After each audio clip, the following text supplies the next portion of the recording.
Five,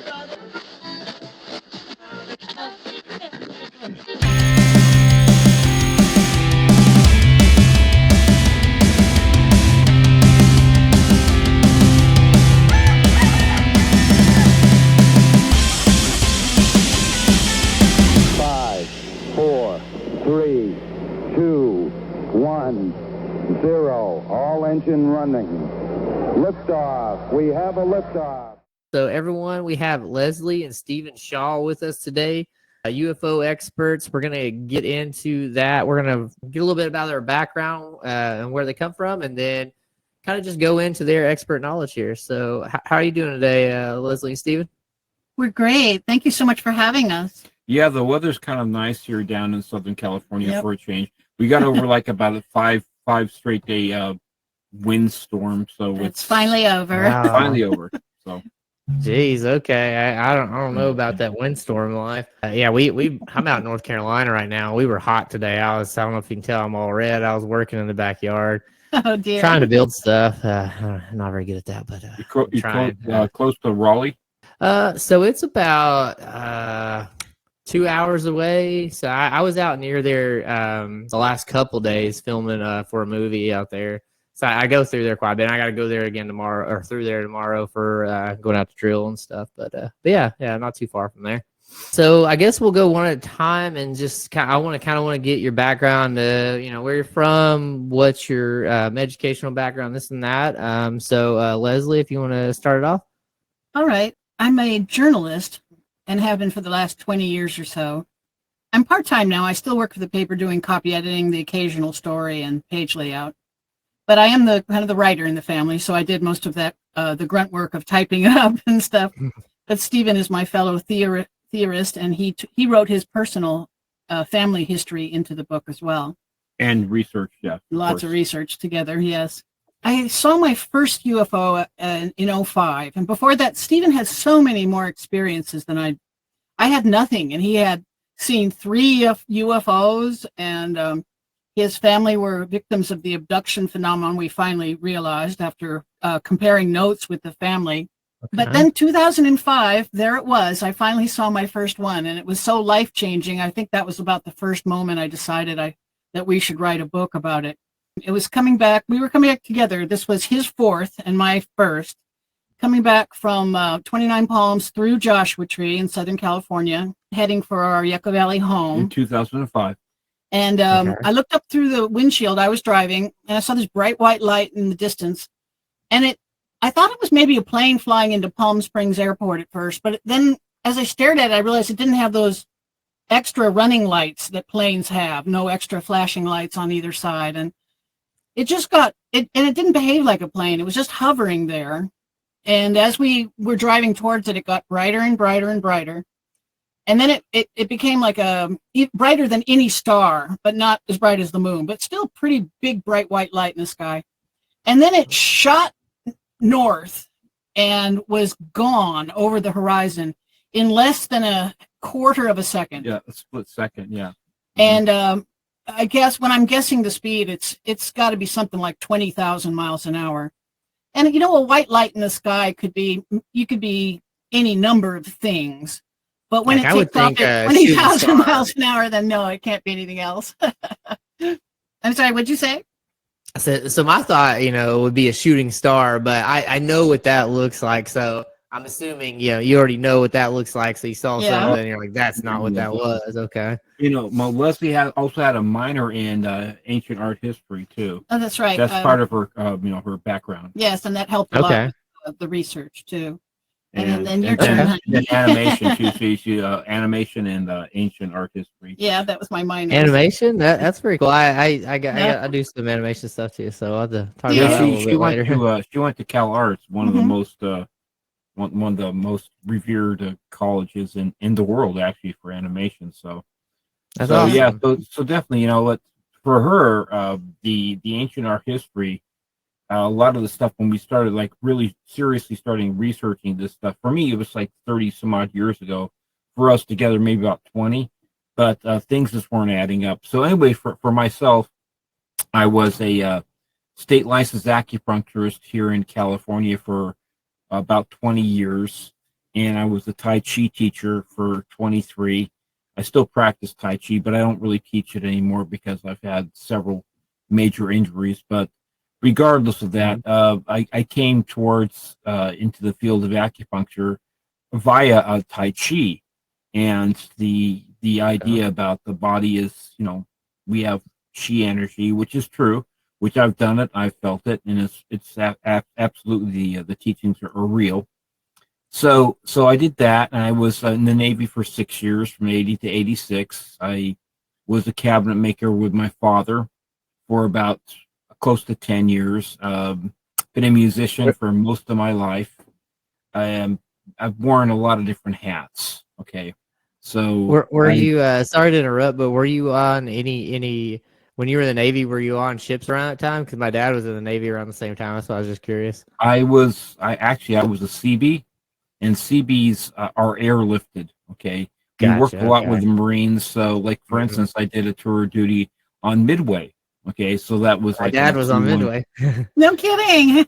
Yeah, it's so few. It's only 7.5 miles around. I ran around Midway one morning with a friend of mine. We just did the whole 7.5 miles, and that was kind of fun, But yeah, there were still some.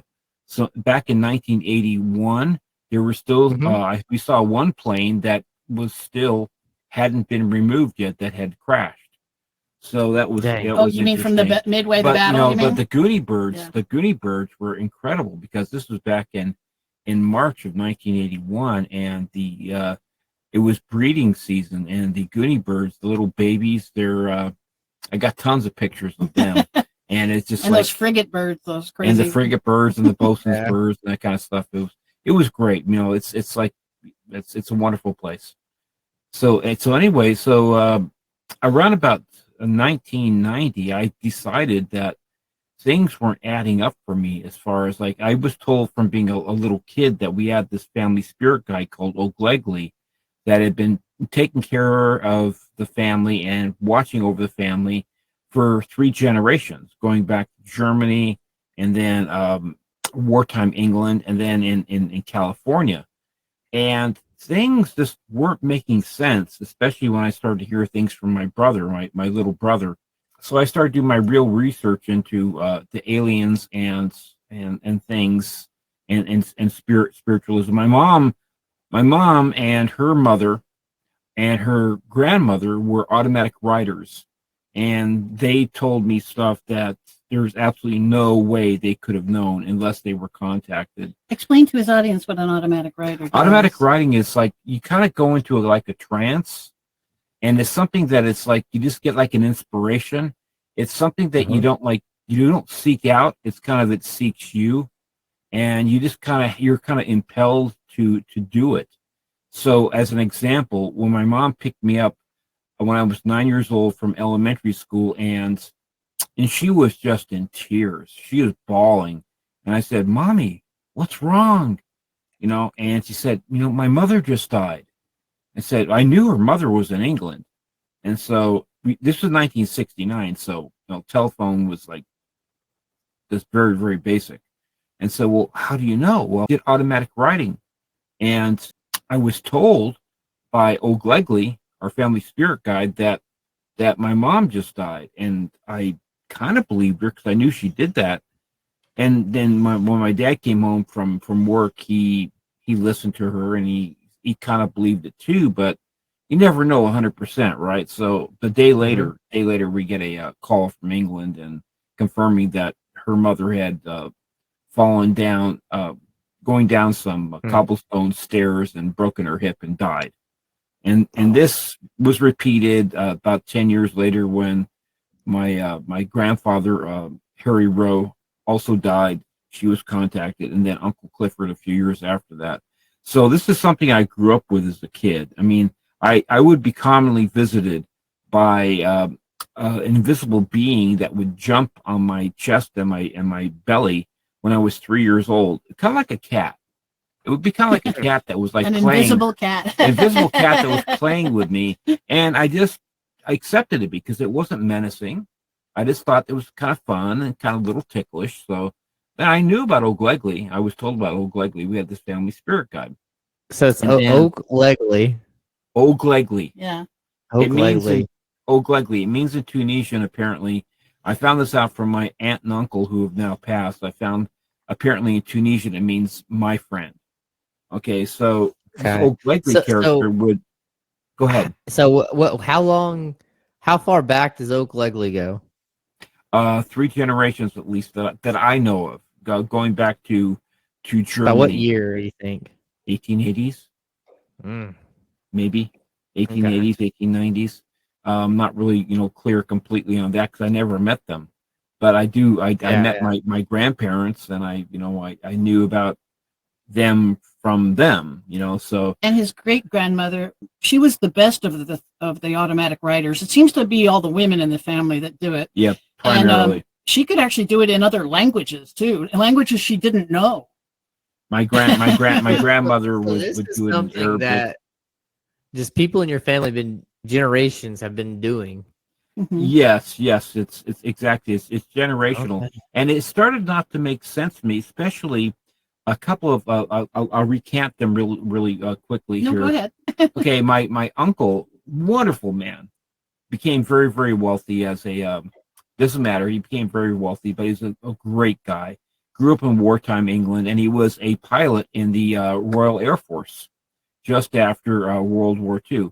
And he was stationed with a bunch of his other buddies just after World War II in Ceylon, which is now Sri Lanka. And he had heard about Oglegli, maybe not necessarily believing in Oglegli, but he knew about Oglegli. So, anyways, he was awakened in the middle of the night by this tall, dark male figure that had this red fez. And this entity said, Douglas, happened to know his name, said, Douglas, you need to get out right now. There's a raiding party coming through of rebels, and you are going to get killed. You need to get out. So he just intuitively knew that this was the real deal. So he got up out of his cot. And he disappeared right in front of him. Oh, yeah. Then the entity just disappeared. And so he got out. It was a multi-man tent, like the military sets up, 20 to 40 guys, whatever. So he got out, and about a minute later, a raiding party came through with machetes and with guns, and several guys were killed. Okay, and he recounted this story to me on 1 or 2 occasions throughout his life. Again, a no nonsense guy, not the flights of fancy or anything like that.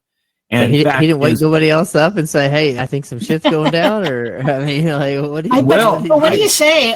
This spirit guide told me that we have to get out of here, right? So part of him is still thinking, his logical brain is still thinking that this is a dream. Okay.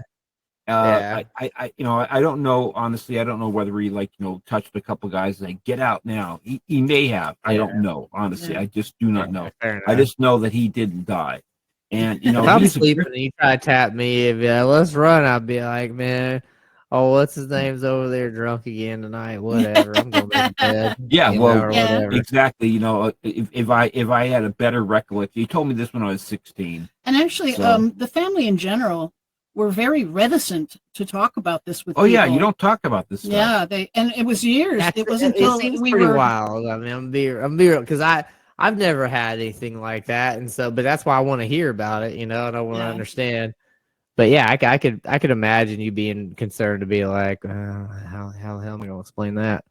Yeah, and Stephen played the accordion as a child, so he was already weird enough, I'm a professional accordionist, and I played, I've been recorded on albums, and I'm actually a very, I'm not going to toot my horn, but I'm a very good musician. And actually, my ear. Cool, yeah, well, accordion, piano, clarinet, sax, and guitar, and a few other little very things. Cool. Okay, so a lot of things.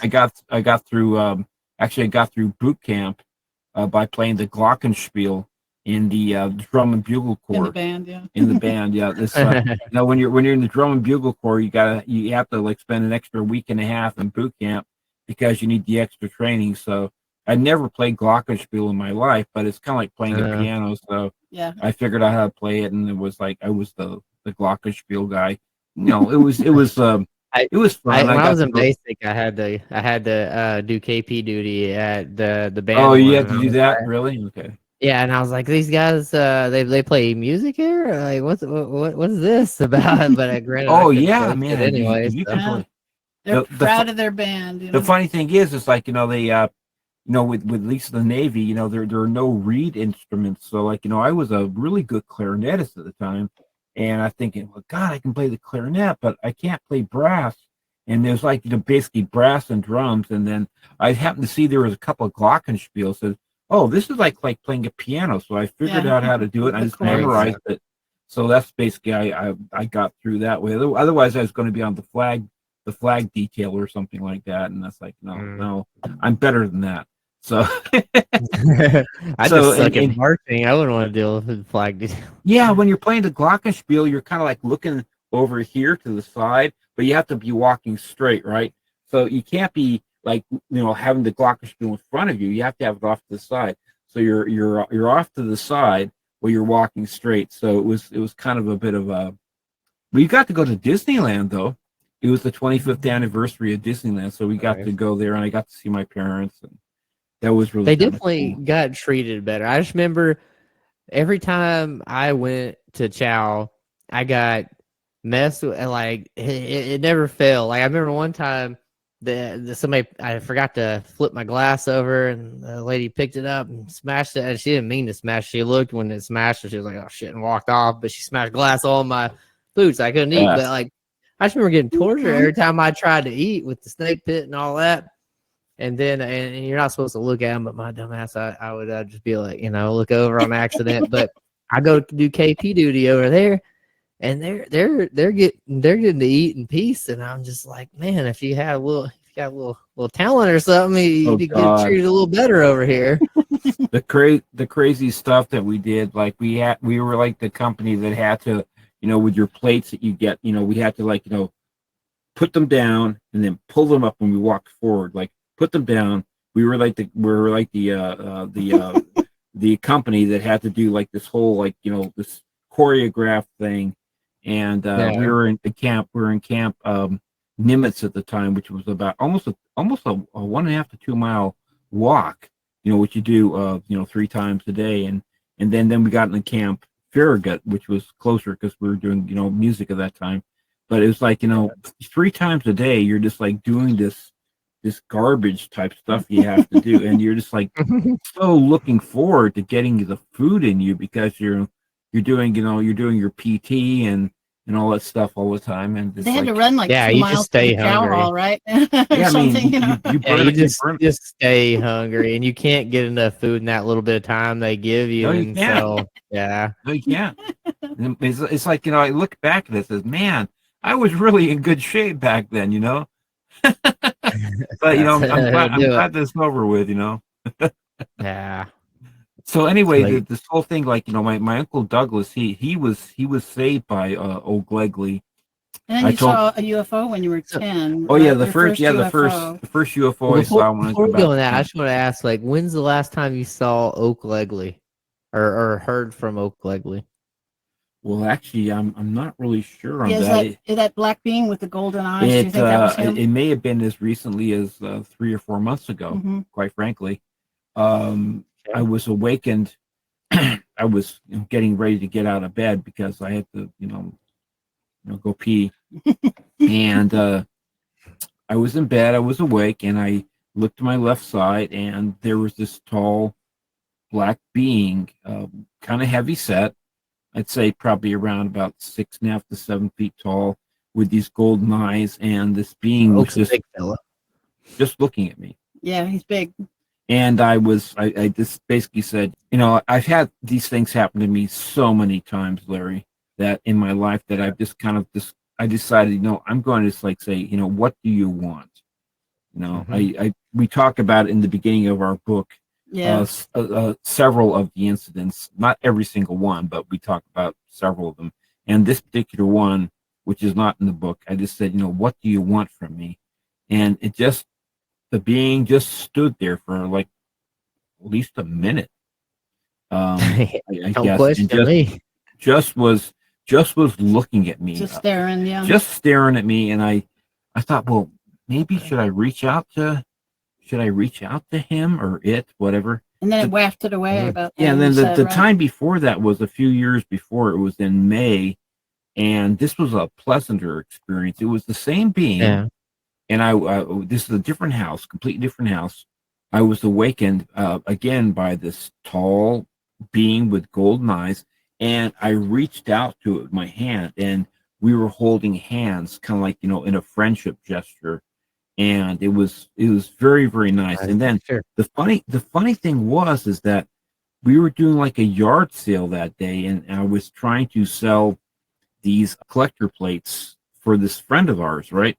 And I was like setting up, I was still thinking about this whole thing, right, in the early morning, and I was just starting to set up, and this guy who had just spent 2 weeks at this Buddhist retreat just happened to be driving down this street. It was a very kind of a remote street, right? So I was just setting stuff up there, and he said, "Well, I really would like to look at your collector plates." I just barely started putting them out, and he just had all his cash on him. He was a dentist from Las Vegas, and he told me about this whole thing, this very Buddhist type of thing he did, and how it changed his life. And he just gave me like $240 in cash for these collector plates, just out of the blue. And just a couple hours before that, what's that? Successful yard sale then? Yeah, it was. It was just one of these things where of all the things that that would happen, it just happened. It's like I felt really good. Like I felt that like this experience I had I thought it was old Glegley. Or that was just very, very positive. And this guy who just showed up out of nowhere. So anyways, I've also had old Glegley or, spirit guides, whatever, or aliens have saved my life on a couple different occasions. But now Oak may be mad at you, it sounds like. I don't think he liked the question, and I don't know, man. So are you kind of concerned about that now? Are you looking out around the corners for? Well, actually, when I on April Fool's Day in 1992, when I was with my ex-wife, I was at Nicholas Canyon Beach, which is about 15 miles north of Malibu, and I decided to do some body surfing. I was still 31 at the time because I was born July 28th, 1960, so I was 31. And, I used to love to go body surfing. So I went out there, and granted, this is, California beaches. So it was probably in the 50s. The water was cold. Okay. It was cold, April 1st.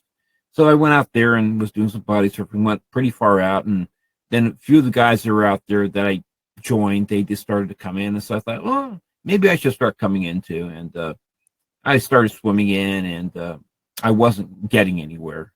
And then it started to occur to me. And it started to occur to me. Yes, it is. And it started to occur to me that maybe I'm in a riptide. Yeah, like uh-oh. and then for the first and only time in my life, my arms became like lead. It's like it was so cold, and I wasn't paying attention that my arms literally felt like 2 bars of lead, and I almost could not move them at all. And I knew that I was in trouble, and I was a good 100 feet out, okay, easily, okay. And I just noticed that there was this lifeguard at the lifeguard tower, which was always set back on the beach, right? And he was flirting with 2 or 3 girls, right? And you'll have that. I knew, well, of course. I mean, I would do the same thing. California beaches, right? So anyway, I mean, that's why he's got that job, Yeah, it's a great job. Great work if you can get it, But anyway, so I just knew that I was in trouble, okay? And so I yelled, help, and that wasn't good. Nobody hear that though, huh? The waves were crashing in, so it's like, no, it wasn't gonna. So I tried again, and then I tried a third time. I said, if I don't get his attention this time, I'm in trouble. I'm going to die. So I yelled the third time. I yelled with everything I had, and then I saw that I caught his attention, and then I just went down. I could not keep myself up anymore. I went straight down, and I started to see the quote unquote light, the sunlight and the light. And like in the water, you went down? Yeah, about 10. I was Thanks. about. You couldn't even hold yourself up on the bodyboard. I could not hold myself up. My arms are basically like double my body weight. It was just basically they were lead. I just had lead. You know, it was like I couldn't hold myself up anymore, which I'd never experienced before or since. Okay. And I'm starting to see the light, and I'm thinking to myself, "Oh, this isn't going to be too bad." So I'm Dying. I'm getting ready to take. I'm getting ready to take. Basically inhale. Basically inhale the water, right? And I'm good 6 feet under, and I'm just right at that point within a second. and this guy somehow from the beach, he had to cross the beach and then get in the water and find me in the tide, which is like about 150 feet he had to go in about a second and a half to 2 seconds. And he found me. He reached down with one grab, he grabbed my arm, my right arm, and he pulled me up. And then he said, "No, relax, relax, sir." He grabbed me around like they do, like around the neck, and he pulled me in. And honestly, I couldn't believe it. I was thinking, like, how the heck did you do that? I mean, Michael Phelps or a shark couldn't even pull that. So it's like, and then, my wife, my ex-wife, she was like, not me. she's not the nicest person in the world. And she just upgraded. We upgraded. It's all good. Yeah, we felt like, it's like, an embarrassment. It's like, why did you do that kind of crap, So anyway, I want to thank the guy for saving my life. And he's gone. People are saying, who?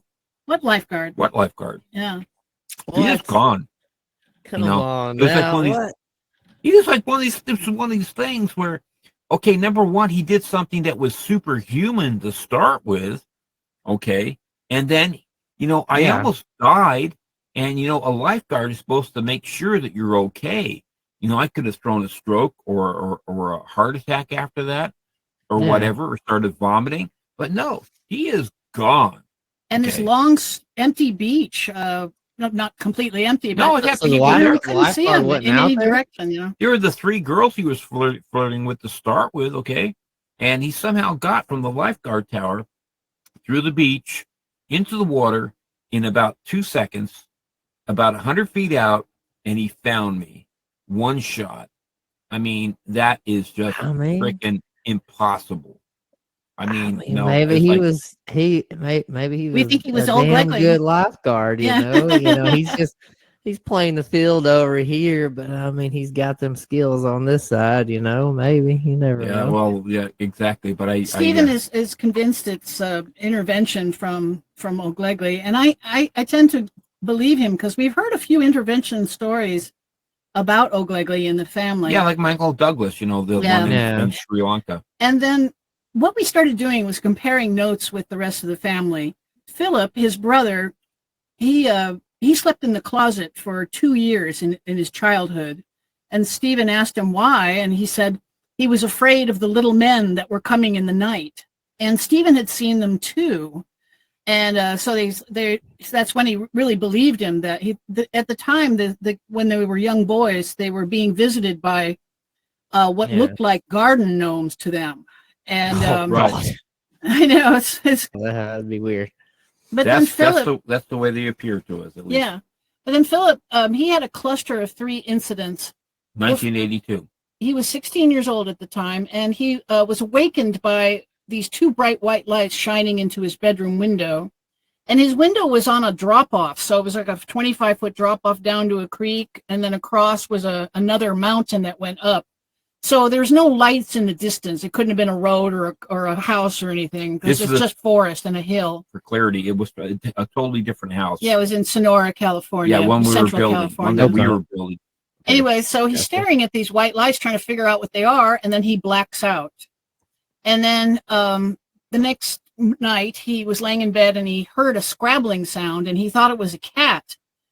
And he decided to reach down to pet the cat, and instead a hand grabbed his wrist, like a big cold hand, and he felt this thrill of fear and terror, and then immediately blacked out again. And then the third night, he saw a gray alien in his room standing there staring at a him. tall gray. One of the tall grays.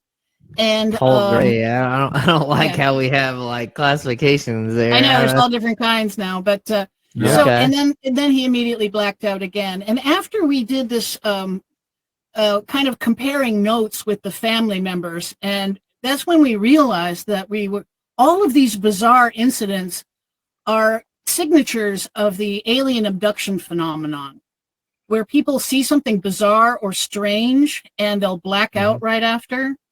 And Stephen had his own cluster that he'll tell you about in a bit. But one thing that's why Men in Black did they had the mind erase thing, like where that came from. Actually, I think the abduction experience is frequently especially with the Greys, they do what's called memory tampering.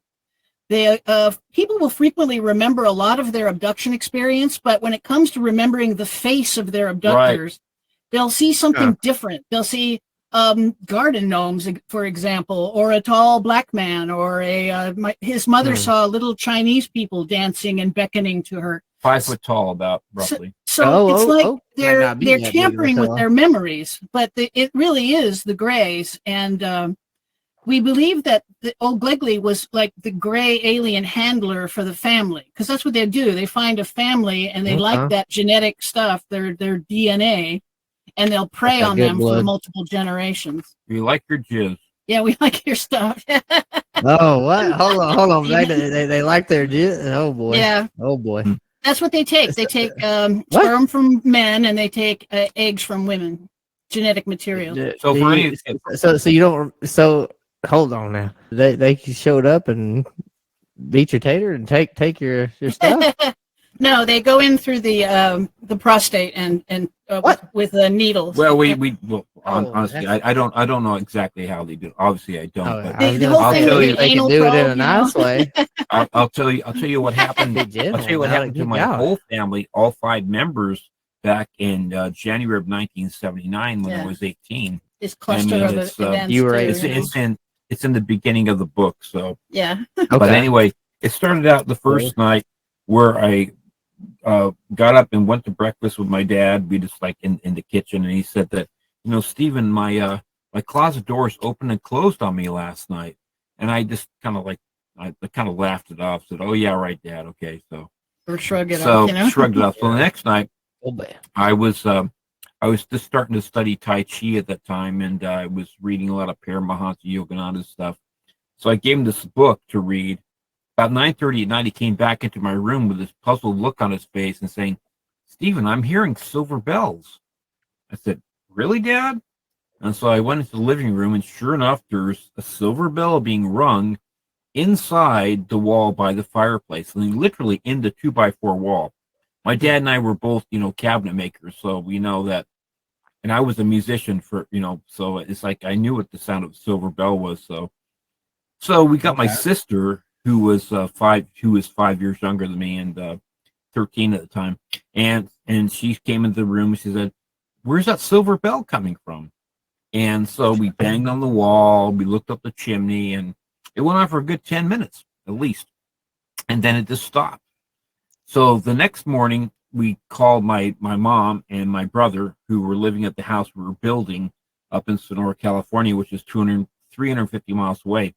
And my mom said, last night, Jeffrey, my dad's name, said, strangest thing happened. I heard this bell, and I thought it was the phone. I picked up the phone, and there was this voice on the other end that said, "I am the invisible on Beachy," or something like that. I still don't know what that was. And honestly, I have no clue. I have no clue what that is. I talked to my brother Philip, who was 6 years younger than me. He's dead now, but he said, Stephen, the phone didn't ring, but I was gonna say it could have been a prank call. Those are popular back in the day. She did pick up the phone though, but it happened exactly the same time. But he said the phone never rang. But she said it was a bell. Yeah. It was a bell. Okay, it happened exactly the same time. So the next night, I was sleeping in my bedroom on the bottom of the bunk bed, and I was awakened by this whizzing sound in the air, like a whoosh, whoosh, whoosh. And I kind of turned over and looked down the hallway, and The Okay. kitchen light was on and there was nothing going on. I thought maybe it was a bug or something like that. So I attempted to go back to sleep, and then the bed is pushed 2 times from the base of the bed, just like somebody is pushing the bed with their hands, right? And I thought, well, trying to be, logical, thinking, well, Southern California, maybe a little earthquake. So I kind of try to ignore it. And then I get a couple seconds later, stronger push. And so I'm trying to ignore it, and then I get even stronger push, always 2, right? And by this point, I'm starting to get a little scared and a little annoyed. And then I get 3 taps on my right shoulder, just in the deltoid area below the shoulder joint. And just like tap, tap, tap. Just like somebody's like taking their index finger and going tap, tap, tap. At this point, I'm thinking that, is somebody playing a trick on me? Or is somebody or what is going on? So I rolled over and said, what? And I could tell there was something there, but I couldn't see it with my physical eyes. And then I just black out. So I told my dad about it in the morning, and we went to work. And so the next night, I did not want to sleep in that room. I said, I don't know what's going on, but I'm not going to sleep in the room. How old were you again when this happened? 18. Okay, even at 18, I'd be, I say if I was younger, I'd be going to get mom and dad way before that. But at 18, I'd be done. I'd be on the couch at least. Yeah. So what? That's exactly. where So he went. what I did the next night, I decided I'm going to sleep in my work clothes, and I'm going to sleep on the couch in the living room, and that's exactly what I did. So again, this is January 1979. It was dark, so I woke up about 5:30. I just looked at my piano, thinking about what I was going to play that day. So I was in a group at the time, and I listened to the little fountain in the other room, and so I was awake. Okay, I was awake. I was alert, and from behind me, because I was sleeping face up. Okay, so from behind me, from the front door, about 20 to 25 feet behind me, this blue-white, tall, skinny, 6 to 7 foot tall entity came walking, floating towards me in about 1.5 to 2 seconds, filling the whole room up with this blue-white light. And it stopped by my right side, and my whole right side of my body, just like you cut myself in half, becomes paralyzed. Not in a scary way, but just I couldn't move it. I couldn't even, I didn't even have the ability to close or open my right eye. And I thought to myself, oh my God, I'm going to meet the family spirit guide. I'm going to meet old Glegley. And I kind of like, there's this curiosity thing I'd had since being 3 years of age. So I was curious, but the other part of me was saying, dude, you can't move. You are paralyzed. So anyway, you're kind of screwed. Like whatever's going to happen to you is going to happen because you ain't doing shit. Nothing you can do about it. Exactly. You don't. So anyway, so the entity, it bent down towards my right ear, and it said into my right ear, not from inside my head, but inside my ear. It said to me, "Hi, Steve," or like in a whisper, "Hi, Steve." So I couldn't tell whether it was male or female, but it definitely knew my name. Obviously, it called me Steve, and I was 50-50 mix of being scared and being excited. And so anyways, that lasted for about maybe, I don't know, 10 seconds or something. And then the entity left with all the blue white light and went back out the front door. And then I can't remember what happened. Did you not, so you didn't say anything or something, and so maybe you just kind of missed I couldn't move my mouth. Yeah, he was paralyzed. I couldn't move my mouth. Oh, the mouth. Okay. Yeah, I couldn't move my mouth. I mean, I wanted to. What were they? I was wanting to see the face. I was wanting to, to actually ask questions, but I was paralyzed. I couldn't move. So anyways, the long story short, about 6 hours later at 11:30 in the morning, my dad and I were getting hungry, so we wanted to get some lunch, right? So I reached into my right-hand side pocket of the clothes I was wearing that I went to sleep in, and I pulled out all these coins, just American coins, and some bills, and all the American coins were magnetic. I could pick up the coins with the coins. My dad could too. This is 6 hours after it happened, and we just looked at each other saying, well, that's not possible. This is 1979. Okay, this is early 1979. And coins, U.S. coins are specifically designed not to get magnetized, so that they can go into vending machines and Coke machines, and so this was impossible. But it was. He must have, while he was abducted, he must have been exposed to a very strong electromagnetic field of some kind. Yeah, I've tried to get scientists and other people. I've tried, like using extremely strong magnets to try and temporarily magnetize coins. What did you do with those coins? Did they eventually become unmagnetized? Like, where are those coins? Those coins. Honestly, at the time, so much weird stuff was happening and it was just you should have kept them. Honestly, I probably should have kept them. But we didn't know we were going to come experts and write a book on it, though. The next night was something that I have no memory of, but my dad does.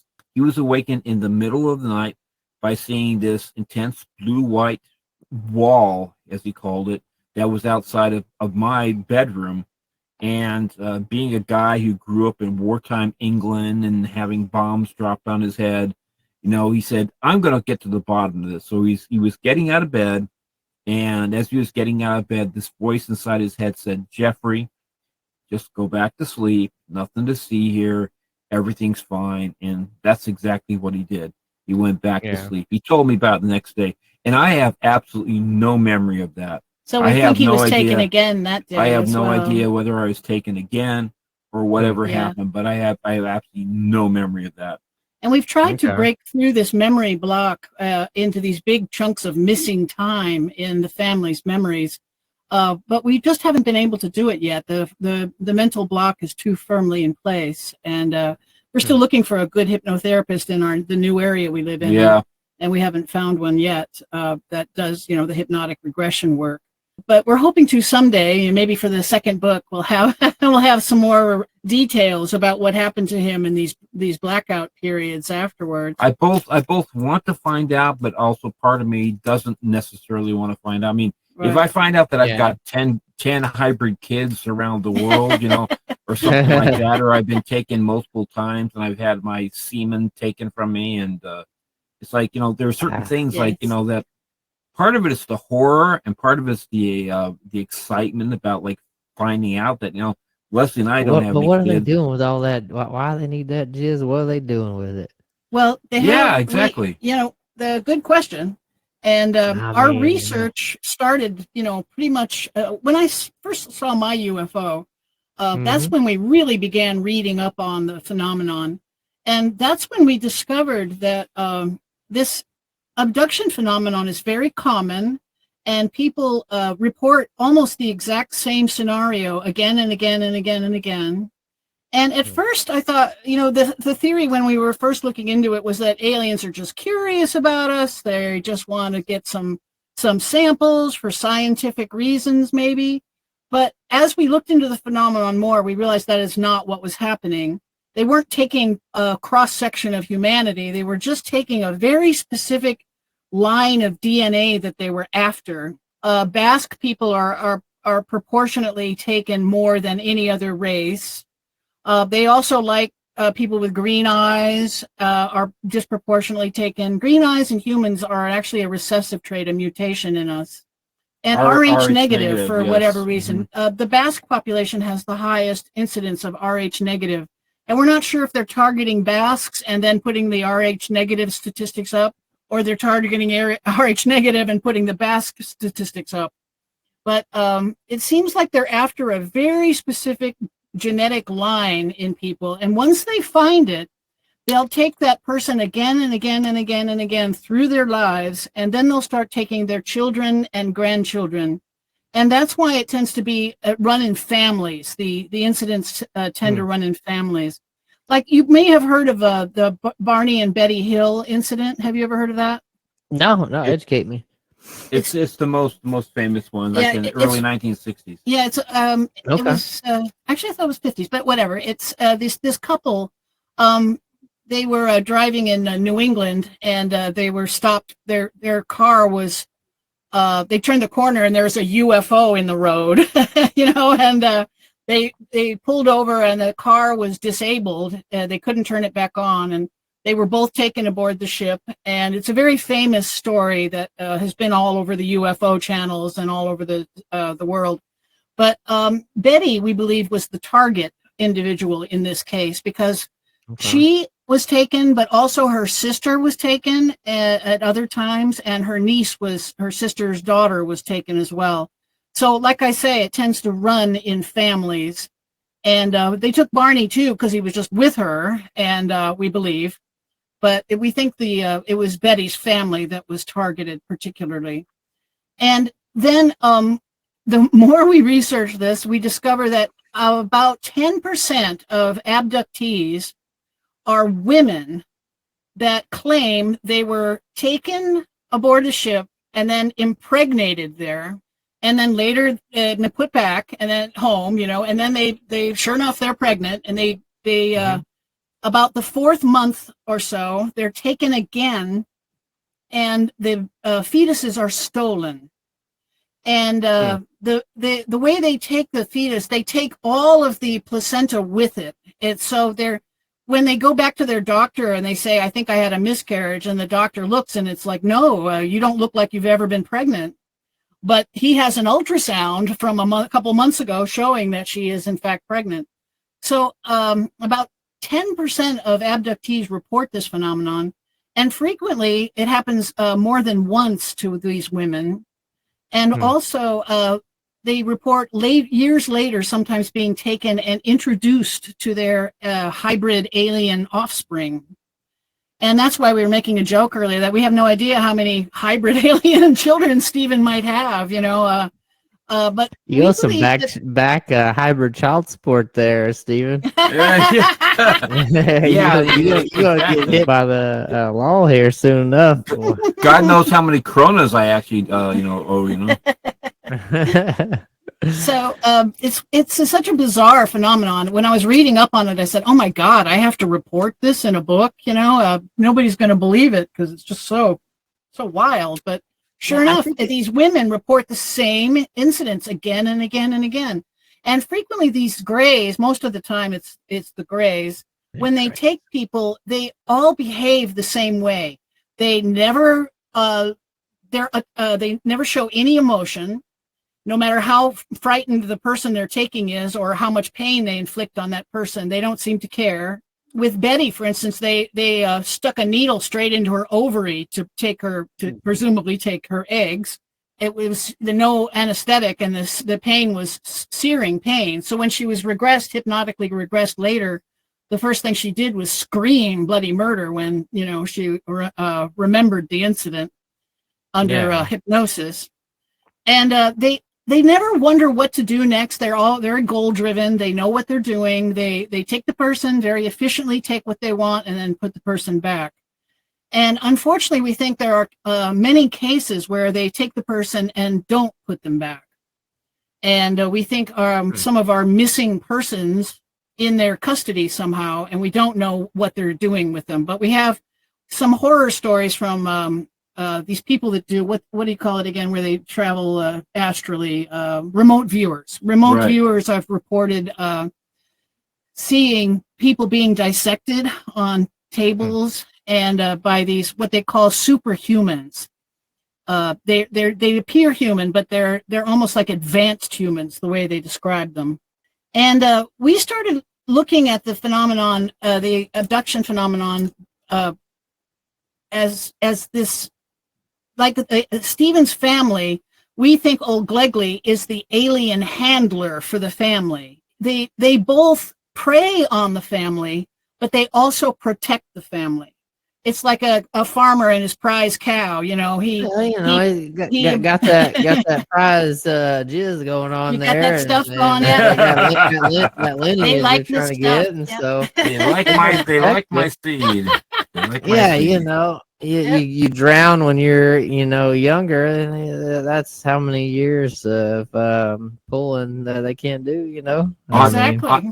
Honestly, I was one of those rare American individuals as a male that I did not he was very pure politically. he was very I was extremely pure. I I had this girl I was absolutely in love with, but she was in love with somebody else, and they So were it's like, unrequited I was like, love. you know, the unrequited love type thing. But So you had you know, the virgin juice over there, and so I didn't, okay. I didn't even, Okay. you know, I didn't even pleasure myself until I was 20, until I was 21. So he Believe had it or not. 21. his stuff was But did primed you and just ready. happen to stumble upon it and say, "Oh, I wonder what this dude could do"? You know, I mean, Honestly, yeah, I didn't. That's the God's honest truth. Yep. So my jing, as they call it in Chinese medicine, my jing was really potent. Oh God. you Chinese call know, it jing. talk Okay. about him shooting his little men through the drywall. That's all Oh, good. dear. Yeah, there was just God's Can't honest truth imagine right it there. was not violent the first time, but it's okay. So I had to ask myself, okay, why? Why are they making hybrid alien beings? You know, what Yeah. is their motivation for this, right? And I figure there's three possibilities. Possibility number one is that they're trying to reintegrate with us. We think that the Greys may be a separate species of humanity that split away from us many thousands of years ago. When Building them people pyramids or something. well, even longer ago. Way I think before about that, we think yeah. about 13,000 years ago was when the schism happened in Yeah, it's in the human. book. Why do you Yeah. got Yeah. that? Well, I mean, I guess I'm sure you Well, explained the book, but for us, like, Well, listeners, I'll like, happily tell you. why do you It's have that in mind? it's kind of a bit of a long story. About 3 decades ago, the nanodiamonds were discovered in 13,000-year-old soil in North America, far northeast American continent. And what that means is that nanodiamonds form in no other way except through celestial impact events like meteors or asteroids or comets. Because what happens is the body, when the meteor or whatever comes into our atmosphere, it brings dust with it, and this dust becomes superheated and forms these tiny little round diamonds called nanodiamonds. And as I said, they form in no other way, proving that 13,000 years ago, we were hit, in the North American continent was hit by some sort of celestial body. And 13,000 years ago, there were all these extinction events. It was an extinction event for the mammoth. The woolly mammoth died out. The mastodon. The Clovis people disappeared at the same time. The saber-toothed cat, the dire wolf, the American camel and horse, a grizzly bear that was called the stilt bear because it was really large and had extra long limbs. And there were a couple of stragglers that held on for a little bit longer. Yeah, like the mammoth ground sloth. Like but the ground sloth. it died out. Them alligators and crocs didn't die though. No, they're fine. Yeah, anything underwater was pretty safe. But the big animals of the plains were pretty much wiped out, and then the buffalo, I believe, repopulated the plains later because they were survived in Yellowstone. Yellowstone was sort of like a safety zone for a lot of animals. But the big animals of the plains were all wiped out at the same time. And we eventually, the Younger Dryas Comet impact area was discovered in Lake Superior. At the time, Lake Superior was covered with an ice sheet, so it would have hit an ice sheet at the time. And the impact was so devastating, it would have caused worldwide tsunamis, 2,000-foot high tsunamis. And this ancient art history I was talking about earlier, I believed in that the flood had really happened, the Great Flood, because it's not just a Noah story, right? There's like 1,200 cultures all around the world that have a Noah story in their most ancient lore, pointing to a worldwide shared event. And and you see, they find skeletons or fossils of, sea life out in the desert or whatever. Yeah, or up on top of a mountain or something like that. So, plus the other thing we found too is that in all of these 1,200 different myths, there was forewarning and foreknowledge that there was they told either to do one of three things, either to go to the highest place you can find, build an ark, or to dig underground, like somewhere, in Derinkuyu, like in Turkey. right? So there was foreknowledge. So there was obviously an advanced culture that said, okay, listen, this is going to be coming in a year or two, and you better do something about it. Right. So 13,000 years ago, there was at least one advanced culture somewhere on this planet. And we think they were all over the planet, building pyramid structures around the world. And they had enough warning to give everybody these messages. And people had enough time to build an ark and dig underground and move their people to high ground. So we think that, and a lot of these stories, like I say, it's like they're warned by God in advance. Yeah, because I believe in God. So, like when you're talking Noah's Ark, you know, that's where my beliefs are. But but sorry. Yeah. So exactly what we found was that there was the foreknowledge, and also too, we also found too that there was what's called a genetic bottleneck that happened almost exactly at the same time, where the surface dwelling people, the ones that didn't go underground or whatnot, or into space, human race was reduced to about 10,000 individuals on the surface, right. And so the 8 billion people we have right now have regenerated from the 10,000 that were left. You know, places like the Aborigines and whatever in the southern continent would have had a better chance of surviving, and Africa and the tsunamis would have been smaller, certainly. Would have been smaller, yeah. I just can't imagine you could survive underground because. But it's actually easy. All you need is technology. You need electricity. Well, we think these were advanced people. Yeah, they at least as advanced as we are now, and we think they had a space program too. And that's how they knew about the comet hitting. Right. So 13,000 years ago, we think there was a fairly advanced people on the planet that spotted this thing coming, warned the whole world. And some of them, we think, decided to survive the cataclysm by digging in underground. Did you ever see the movie Deep Impact? I know what movie you're talking about, and I feel like I probably did when I was Morgan Freeman younger. was the president, you know. And yeah. Anyway, I know it's a really good movie. I don't remember it though. Yeah, it's been a while. If your listeners have heard of it, it's basically that. They had the same problem. They were the whole world was about to be destroyed by an asteroid that was going to kill us all. And their solution to it was to dig these deep underground arcs, they called them. And there was one in Europe, one in Russia, one in all around the world. Different countries dug these arcs underground. And I think we believe that that's exactly what happened. So these people that survived the cataclysm, they kept their technology and their knowledge intact, whereas us poor schmucks on the surface, we were almost completely wiped out to a man, only 10,000 of us left afterwards. And we were thrown back into the Stone Age because it wasn't just the impact and the tsunamis people had to survive. They also had to survive the drastic climate upheavals that happened right afterwards. It would have been...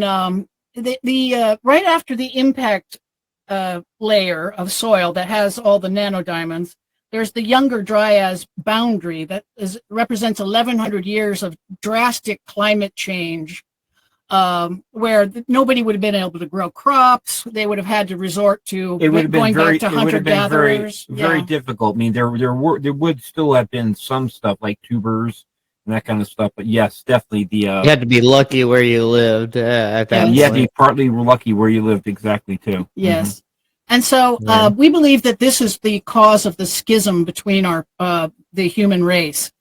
Like the Nordic aliens. What do you mean by this? I don't follow. What is this schism? All right. Well, so when this comet struck, the Nordics, he's asking about. The people of the world were divided into two: the people who survived with their knowledge intact, and the rest of us poor, jerks that were left on the surface.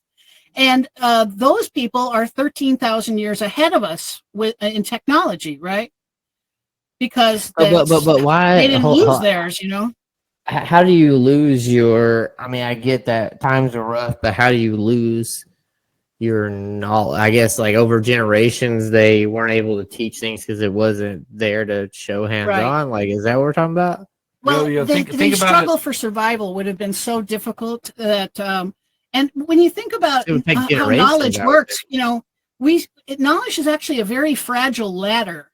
that all you have to do is break that ladder, and because we're standing on the shoulders of the guy who invented this, and then we're standing on his shoulders, and if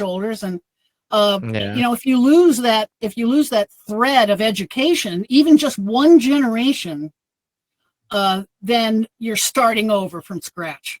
You're back to caveman and making stone tools. Yeah, in fact, again. like, even making like semiconductors and superconductors. I was watching a show a couple of years ago where this Chinese mogul was talking about, like, the threat of Red China taking over Taiwan, and he said, they could go ahead and take over the industry, but there's 45 steps. There's 45 different things that have to be done to be able to make a semiconductor, and says, yeah, you can go ahead and take it over, but you're not going to be able to replicate it. It's ridiculous. So they take it over, the semiconductor industry is over. So it's like, you just can't just like, if you lose a couple steps doing something very technologically very advanced, it is over, game over. So that's I get that, but where I have a hard time wrapping my head around is when you're going back to the Stone Age, because there's people of different levels of intelligence, but I think that there are going to be some very intelligent people that would find a way to preserve things to not go that far. So there would be enough. I don't know. It just seems like there would have to be enough, like, people that would preserve knowledge, get it out there, to where there would be civilizations that were still. Which I guess that could be your argument for, like, okay, well, you got the Romans, you got Egyptians, and this and that. So, but it just seems like it would be a little more widespread. But it's hard to think that. I don't know.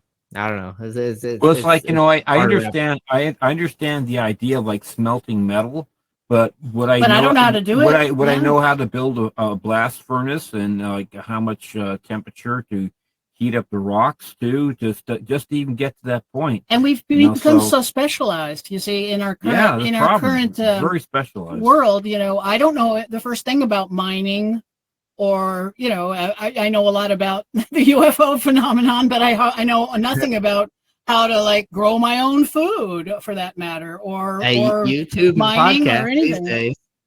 Yeah, we're. When my dad and I were cabinet makers, we literally would get the wood practically from the forest.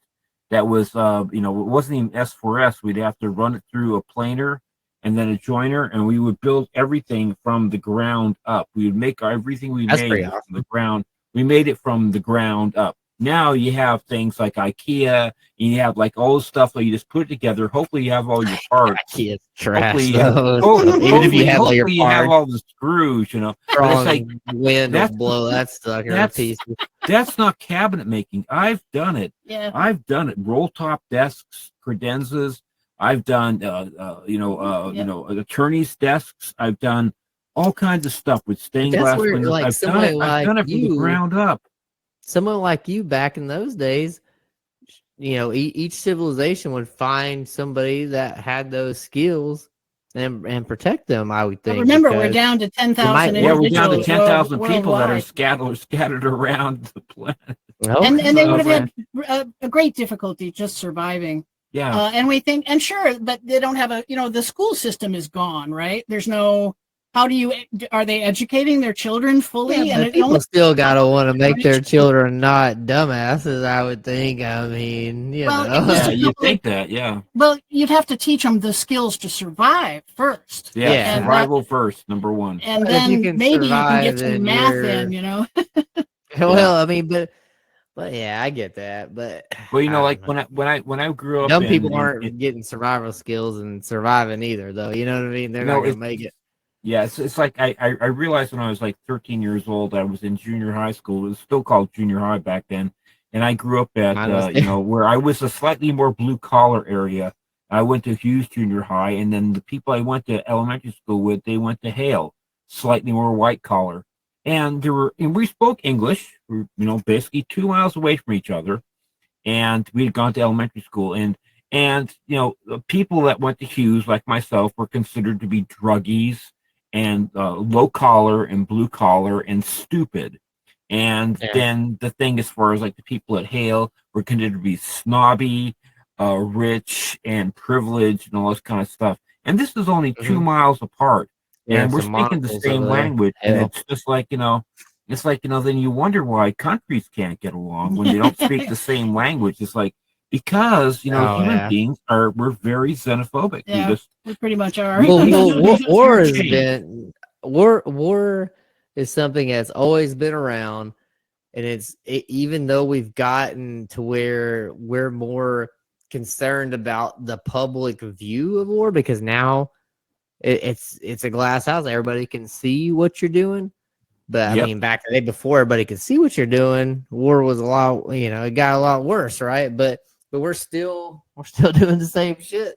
Humans Mhm. just can't exist without war, without power, without wanting to take what's not yours, and it's really keeping up with the Joneses these days.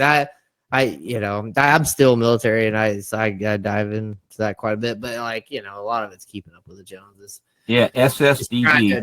Just trying to deter because you can't be behind what somebody else has got, or Nope. or you get a bomb dropped on you. Exactly, because we haven't changed. Human beings still have the 7 deadly sins that we're dealing with every time. We're dealing with the set, greed, gluttony, lust, vanity, pride, wrath, and sloth.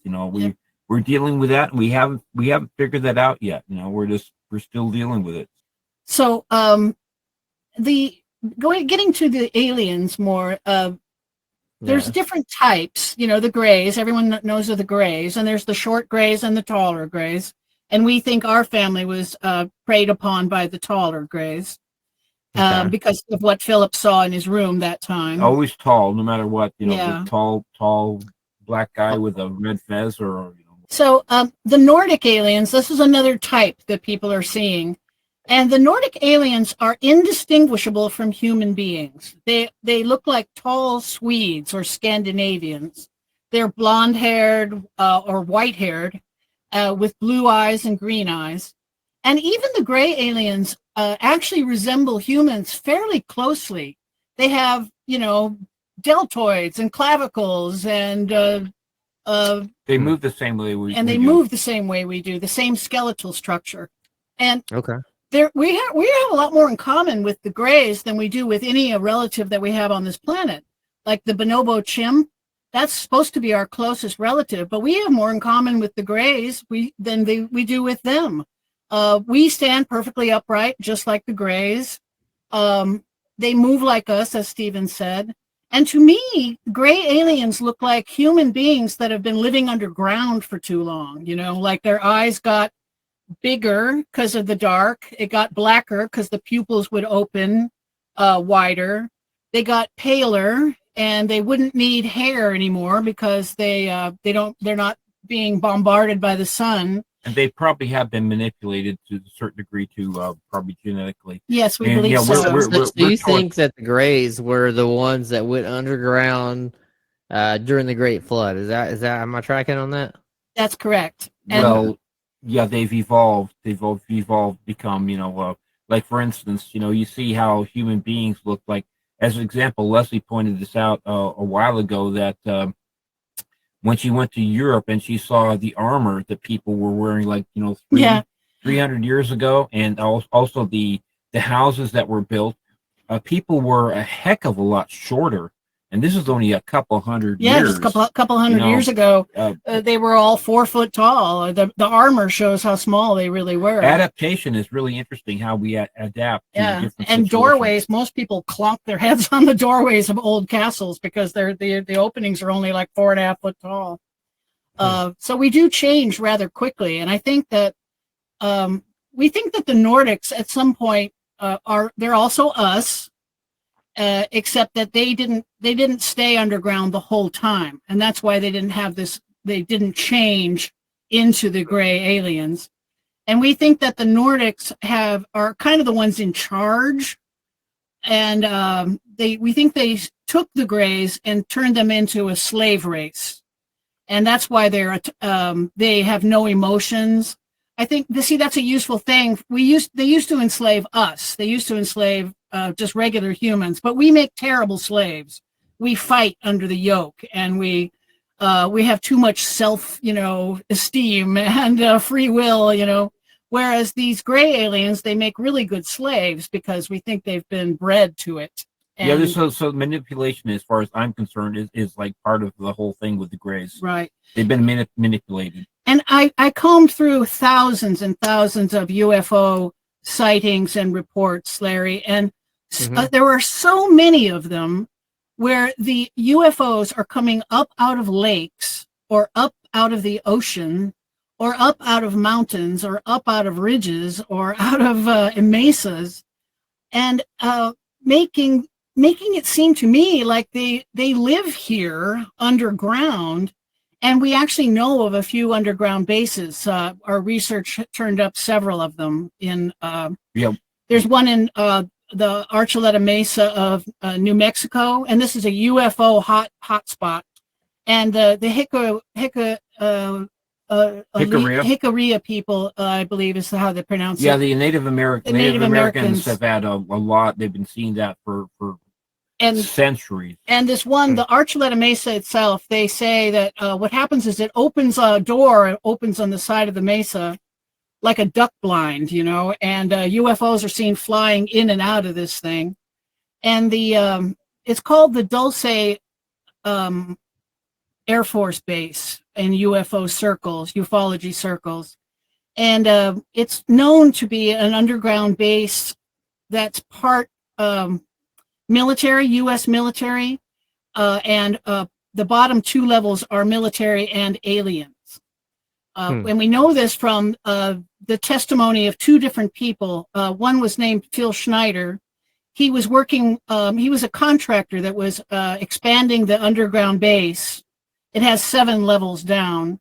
And he was working with a group of green and black berets, he said. Well, he was a contractor working with, military people. With the military personnel. Yeah. And then they accidentally, I guess maybe they intended to take this wall down, but they busted through and into another opening, and this wall came down. And on the other side of it were tall grays and reptilian aliens. And a firefight ensued, and about 66 men were killed. And Schneiderman had 2 of his fingers blown off. And he refused to stop talking about it. He went on a speaking tour about it.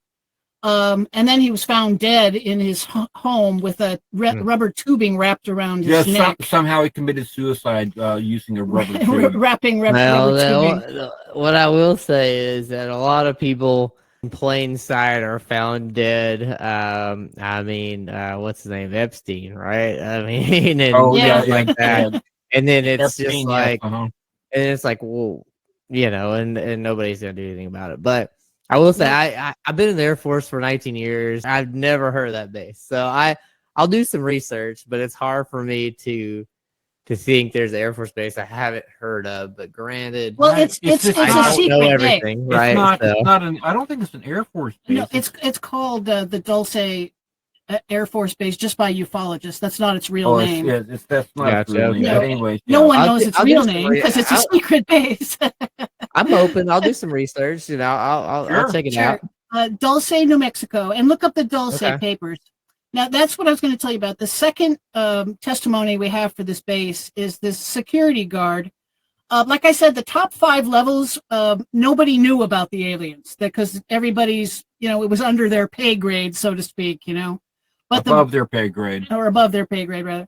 But so they're, but the bottom 2 levels were joint alien and military personnel. This security guard was not supposed to go down to the bottom 2 levels, but one night he did. And the Dulce papers, he scribbled these drawings about what he saw. And he saw rooms full of vats. And in these vats, they were like growing gray aliens and alien hybrids. So these babies that are being stolen out of women's wombs at 4 months, we think they then put them in these vats to finish growing. And that's where I think the babies are going. And then the security guard drew up these papers called the Dulce papers, and he shared them around. And the Jicarilla people, they have a copy of it, and they shared it recently on television, where I was actually able to look at the sketches. And the only reason why I even believe it is because the Jicarilla people, especially the sheriffs and all that, they said, yeah, we have this in our culture going back generations and generations. It's like, this is a known thing. This is not anything like, just made up, like, right. Anyway, so that was for me, it lends credence to the story that it's, the American Indians, whether it be the Modocs or the Navajos or the Hopis or the Jicarillas, they look at them, they call them star brothers or star friends. They said, yeah, they're here. They don't look at it like the same way like white people do. We look at it like as far as being in fear. They look at it like, no, they've helped us out in the past. So, and so if our theory is correct, if these creatures are really also indigenous to this planet and also sharing it with us, then it makes some sense that, one thing I like about our theory is theoretical physics is not required. If these creatures were coming from distant star systems, then they would have to come via a wormhole, or they'd have to have some sort of faster than light travel, which is yet to be proven is even possible. And it doesn't require, our theory doesn't require interdimensional travel to be real, or time travel to be real. Right. It's just good old fashioned, nuclear ships and rocketry in the old days. In the old days, there's a lot of stuff in the Bible about, prophets being taken in a fiery chariot up to Ezekiel, Enoch, whatever, and a couple others, and they were looking at the earth from above, down on the planet, and they described a fiery chariot coming down and landing. So we're just talking about 1,000 years ago or whatever. They were just using plain old rocketry. We understand rocketry. We use it now, and we know that since then, though, they've changed their propulsion systems to be, we think, nuclear based, because or something different than that. Too, yeah, there's a lot of people that report when they get too close to UFOs, they report getting radiation burns. They hear a humming or feel a humming. Yeah, they'll feel a humming. These UFOs are generally silent, except when people get real close, they describe a humming sound that's more felt than heard. And if you ever experience that, listeners, then you're too close. Get back, back up. Because that's where people are getting these radiation burns on their skin, electromagnetic radiation burns. So this is great. I'm glad we got to do this with you tonight. Okay, the book is called Who They Are and What They're Up To. See it? See behind me? That's the picture of it there. Yeah, okay. And it's by Leslie and Stephen Shaw, and it's available on Amazon and Ingram Books.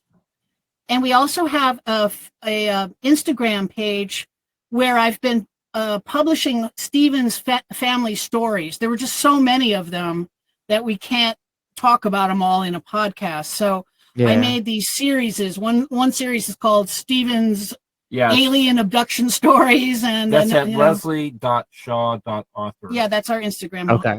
At leslie.shaw.author, and Leslie is spelled Leslie.